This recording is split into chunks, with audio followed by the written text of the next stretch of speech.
دین نے کب کہا تھا کہ مغرب کی 4 رکعتیں پڑھے آپ؟ دین نے تو نہیں کہا ہے.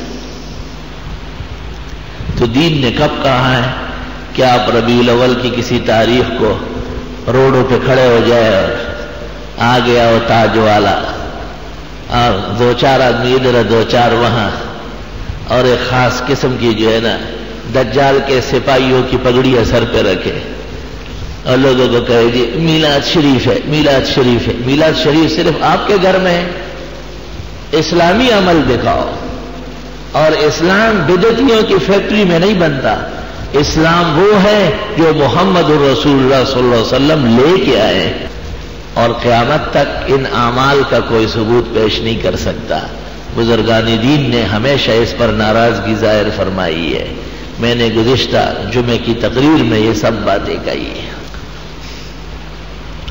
پھر دیکھو اللہ تعالیٰ نبی اس لیے نہیں بھیجتے کہ لوگ کوئی دن معلوم کر لے اور اس دن کو جشن منائے. قرآن شریف بھی تو نازل ہوا ہے، شروع بھی ہوا ہے قرآن کا نزول اور مکمل بھی ہو چکا ہے قرآن کا نزول. تو نہ ابتدا میں کوئی جشن ہے اور نہ اختتام پر کوئی خوشی کا دن ہے. کیوں؟ اس لیے کہ قرآن پر ایمان لانا اور قرآن پر عمل کرنا اس کی تاکید کر دی گئی ہے جو مضبوط پروگرام ہے. تو لایانی اور بیہودہ باتوں میں اسلام لوگوں کو نہیں الجھاتا. ہرگز اسلام ایسی باتوں میں وقت ضائع نہیں کرتا.